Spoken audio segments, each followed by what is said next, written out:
Disappointments, they're everywhere, and we've been talking about them for quite some time. So today's video, I was gonna post another video. However, I got a great email about disappointment and opportunities, and how does it all fit together. I think it'll relate to a lot of you out there, so let's jump into it.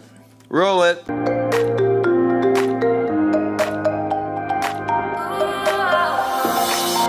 This email response again comes from somebody who clicked on the link on mentorsapproach.com and submitted their YouTube response. If you want to submit yours, just log online and I'll put it right here, right there, mentorsapproach.com, and I'll link it below. And of course, just submit yours. I do respond to all of them, and I do pick as many as I can to make YouTube videos out of them.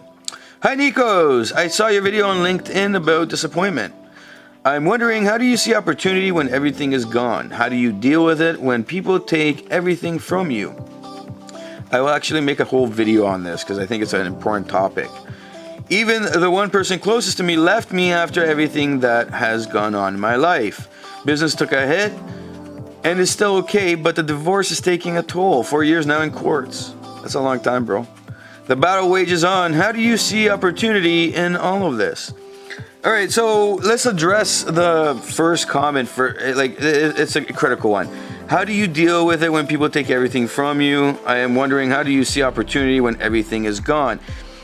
In your case, this is clearly, and in most people's cases, this is the emotion takeover. You are suffering from an emotional craziness in your mind, negative chatter, the narrative has changed, and basically you're dealing with that negativity to a point where it kind of sounds like you're depressed. Again, 4 years of divorce can do that to you.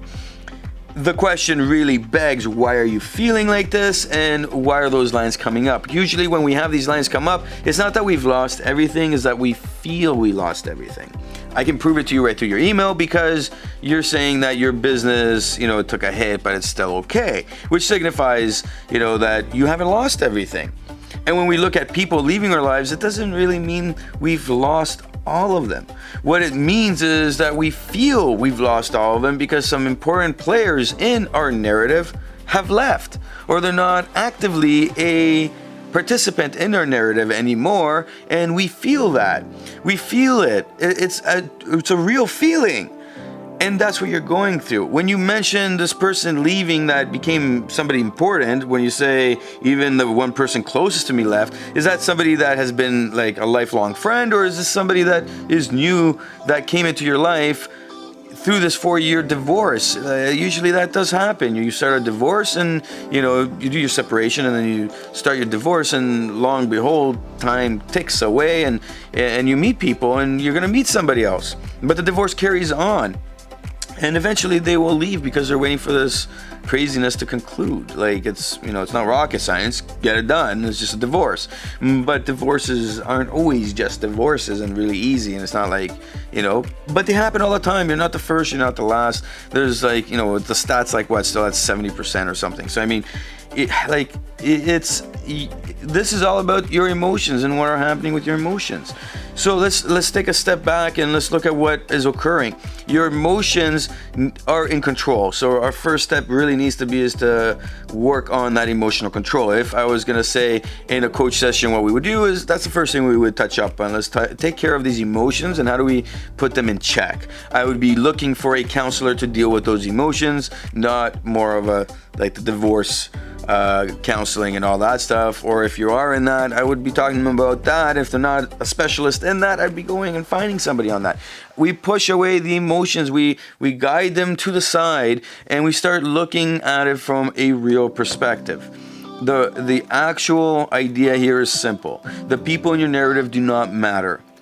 They don't. So whoever was, is, all that stuff, it does not matter who's in your life. Right now, the only thing that matters is you and what's happening with the situation that's causing all this grief. You don't specify any kids in this, so really, if you did, usually the people do write it, I will include the narrative in here that you may or may not have kids, but how does it look? Well, your divorce is taking a toll. It's 4 years. Your personal self-worth, your self-respect is bottomed out. This is why you're thinking in this manner about everybody in your life. Your business has taken a toll, yes, because divorces are expensive, and really you're probably battling it out over money. If kids were involved, well, you're battling it out over time with the kids and how you're gonna move forward in the next portion of your life after this divorce is done. So you're trying to figure all this out. The question is, how much of this idea do you carry in your mind that is the ego-driven side, and how much of it is that you're fighting for more and more? What is this value worth to you? Once we push emotions out of the way, we need to analyze your needs and wants. What is your actual purpose in what you are doing with your life? Let's look at this and analyze it and really understand that your business, there should be a way to look at your business that you can provide a proper deal within this divorce so that everybody's happy and you can continue to work on your business. And even though it took a blow, whatever, it can continue to grow and everybody, all parties will be happy. You, with your ego, probably won't. And that's something that you need to negotiate with yourself on what you're able to give away. And this comes back down to integrity. What is your value? What are your wants and your needs? And what is this costing you? Not just in a price, but in your mental well-being. We need to look at that. And what you need to say is, all right, now that I have all this, let's really analyze the opportunities that are there. Again, in your case, it doesn't look like you can see any opportunities. But opportunities are really just the ability to see what options you have and what are the best options for you. The best ones are the opportunities that will lead you down that path to success after this situation. It doesn't mean you're gonna have the best opportunity ever.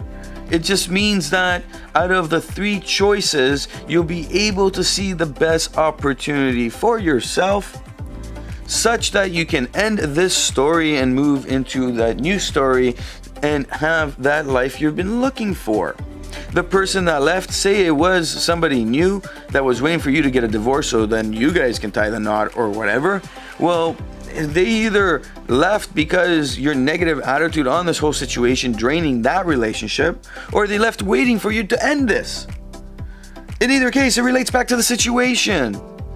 And if kids are involved, let me ask you how selfish this whole situation is, because your kids are not actually seeing what a proper relationship is. All they're seeing is their mom and dad fighting in a court case. They're 4 years older now from when all this started. And if you continue down this path, what is it going to take, another 4 years? They're going to be 8 years older. And guess what? In 5 years, you'll probably, if they're old enough, they're gone. They're just back to university, college, whatever. Time ticks away. How much have you wasted? If you had carried forward, say that other person was a proper relationship, but the goal is to find another proper relationship, your kids can now come to an environment that is based on love. They will see what a normal, happy couple is. And yes, you will take a bigger hit for this. But at the end of the day, being able to look at all the opportunities and making the decision based on integrity, based on your values, the chances of regret will be so low that you will be so happy you went with that option, that opportunity. But you can't make it with your emotions being out of whack and feeling like this. You're feeling sorry for yourself over this whole thing, and then you're feeling sorry and you're getting depressed because people aren't willing to stick around while you go through this mess. And you know what? Most people won't. People do not stick around. That's a fact of life. And everybody's got to do what they can do for themselves the best way they can. And the best way to be successful and make the right decisions is when you can make the right decisions and not a repeat of bad decisions. And that usually comes with integrity and, of course, values. Disappointments will always be there, but how do we pick the best decision so that we can get out of any kind of disappointment? How do we move forward, not allowing ourselves to focus on the disappointments, but rather focus on that opportunity? It's that simple. My name is Nico Rentas. This is mentorsapproach.com. Hit a like, hit a subscribe, and of course, leave a message below. And just describe one of those times where, you were going through something and emotions were, in charge. And how did it end up? And of course, when your emotions weren't in charge, how did those situations end up? Let's see the difference. Who knows? Somebody might read the comments and might change your life.